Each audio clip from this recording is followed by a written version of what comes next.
Hello everyone, it is Dylan from Yu-Gi-Oh! Everything, and welcome back to another Yu-Gi-Oh! Arc 5 cast list analysis video. The cast list for 133 has just been released, so if you want to see the members or the characters that will be speaking in 133, stay tuned for this video. If you don't want any spoilers, click off the video right now. Also, thank you guys so much for 2,000 subscribers. I will be formally thanking you at the end of this video, so that's why this video might be a little longer than most cast list analysis, but I hope you stay tuned for that. A couple of quick announcements, and I do want your guys' opinion on a segment that I want to do towards the end of Arc 5. I want to get your guys' opinion on when I should kind of do this segment, but I'll get to that at the end of the video. But again, massive thank you to everyone for 2,000 subscribers. It really is unbelievable, so I'm forever grateful. But let's get to the cast list, and then I'll go on more in detail with stuff and plans down the future. But anyway, here is the 133 cast list. The summary: Yugioh drives Yuri into a corner with his entertainment dueling. Meanwhile, Yugioh desperately tries to suppress Zark, who is consuming him. As he proudly watches his father duel, Yugioh is able to regain his true self. However, even though he is driven into a corner by Yugioh, Yuri continues to sport a wicked smile. I was hoping for a little bit of a different summary. Maybe sometimes you get a line here that you didn't get in the main batch of stuff summaries, but it didn't happen, so it is what it is. Notice the next episode will air on December 11th. That confirms it. I think everyone knew at this point. So December 4th, December 3rd, the first Saturday/Sunday of December, there is no episode. So next week there will be no cast list, which is why I know I said I would do Fan Friday, but I'm just going to do Fan Friday next week because there literally will not be a video out on my part on Sunday unless I do like a manga analysis or something like that. So Fan Friday will be out next Friday. I apologize for the delay, but it just makes more sense since it kind of fills this empty slot. There will be no cast list next Saturday. But here is the cast for 133. Yuya and Yuri, Yuto, Yoko, Yugioh, the narrator, Reiji, Leo, and Reira. So here's a few things. No Yugioh, which I'm sure is probably going to annoy a lot of people because I know a lot of people, including myself, kind of wanted to see a little bit of Yugioh and Yuri interaction. There could have been some humor there.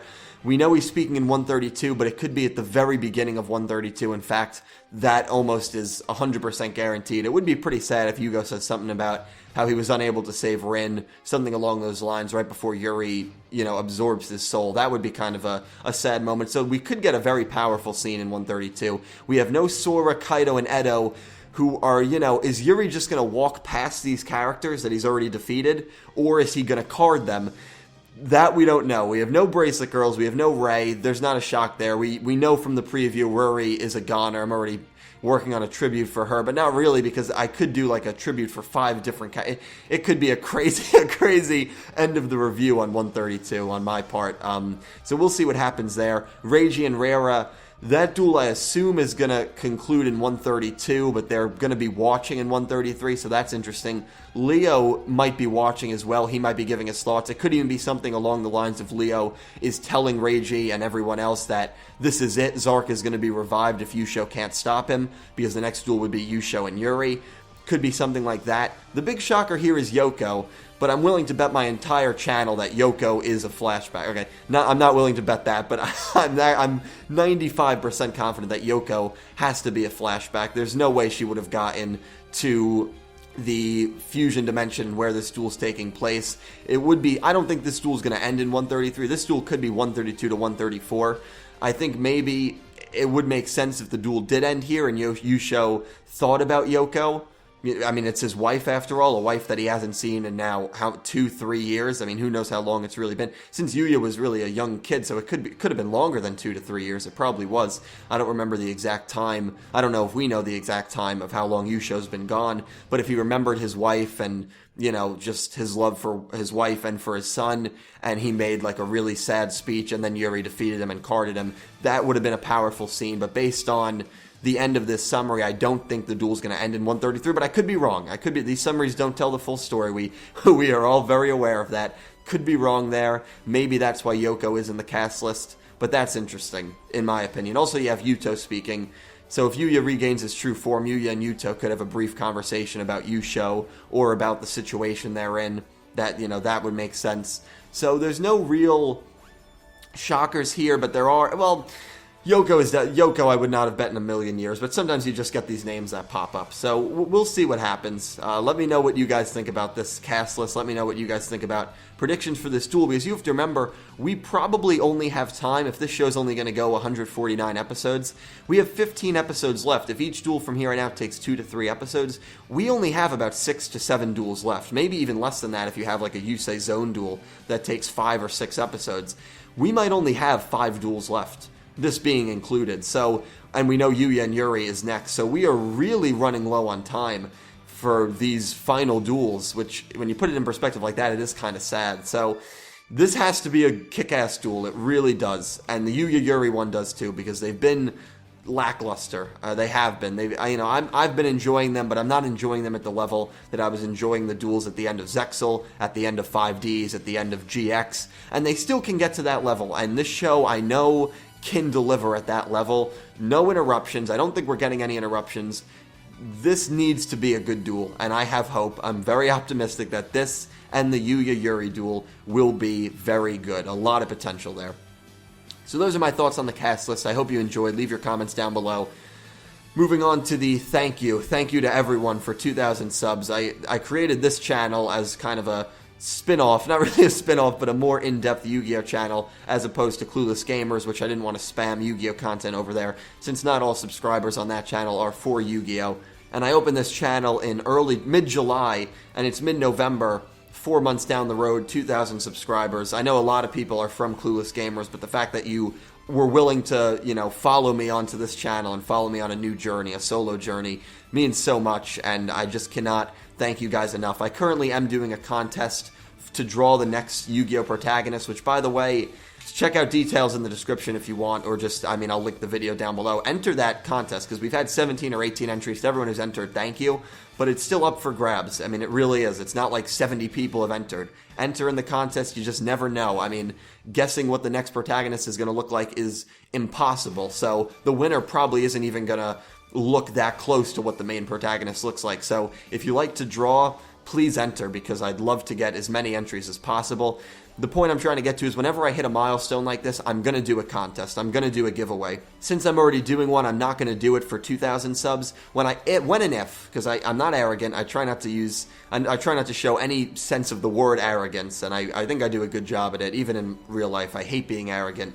If I do hit 3,000 subscribers, when and if, then I will do another giveaway. It might be a giveaway or a contest where you have to guess in the next 4 episodes of, I guess it would be Yu-Gi-Oh! 6. I doubt I'll hit 3,000 by the time Arc 5 ends. But in the next 4 episodes, you have to guess how many total life points are going to be lost, or something along those lines. How many times a character will say "Sori wa dokana." No, I'm kidding, but is it really a Yu-Gi-Oh duel if that phrase isn't used 5 times? It'll be something along those lines. It won't be a drawing contest, since that's what I did for my first one. I'm going to always try to change it up, make it fairer for people who maybe can't draw like myself. I'm a horrible drawer, for anyone to enter. So I think that would be a cool way to do it. So that is in the future. And hopefully this channel just keeps growing and growing, but even if it doesn't, the community on this channel I think is tremendous, and I just love talking to each and every one of you guys in the comment section. And I know everyone says that, but I try to really make it a testament to answer all of you guys in the comments, to do the Q&As, to do these Fan Fridays, to show that, and to do these giveaways and contests to show that, I really do care about this community, and I do care about everyone's opinion. So hopefully that, instead of my words, the actions on this channel do speak for themselves in terms of community building, because that's what it's all about, guys. The question that I want to ask you, this is a thing that I've decided I'm going to do. I'm either going to do it between the second last episode and the last episode of Arc 5, or I'm going to do it once Arc 5 ends. I'm going to do a week of top 10 to top 5 lists for Arc 5. So let's say the final episode for Arc 5 airs. On Monday, I'll do top 5 or top 10 unexplained things in Arc 5. Then on Tuesday, top 5 or top 10 disappointing things I wish they kind of did a little better. Then on Wednesday, I'll do top 5 or top 10 duels or something along those lines. Maybe all leading up to either the final episode of Arc 5, which is why I want you guys to let me know, should I do it before the final episode of Arc 5, or should I do it right after Arc 5 comes to an end? You guys let me know. Which week would you rather see? And maybe that will lead up to the timeline video that I'll do, or that will lead up to the top 10 Arc 5 duels. Top 10 unexplained things, top 10 disappointments, maybe top 10 summoning chants. I want to fill up that whole week, Monday to Friday, with top 10 things. Maybe I'll do a podcast with a few people, giving an overall review or something along those lines. So that should be a really cool week. But do you think that week should be once Arc 5 comes to an end entirely? Or do you think it should be leading up to the final episode of Arc 5, between the second last and the final Arc 5 episode? I'm kind of leaning towards after Arc 5 ends, so that way it's kind of eases into the new show, you know what I mean? Where at least I can kind of give my thoughts on it as a whole, especially if the final Arc 5 duel is going on into that last episode. I'm not going to be able to put that in my top 10 duels list, which usually the final episode of a show is very enjoyable for me. In fact, besides 5Ds, the final episode of every show has been either my favorite or my second favorite duel. So that's kind of why I'm leaning towards doing it once Arc 5 ends. But you guys let me know what you think would be better. But anyway, thank you so much again for 2,000 subs. I really hope you enjoyed this video. And until next time, guys, thank you so much for watching. As always, have a wonderful day.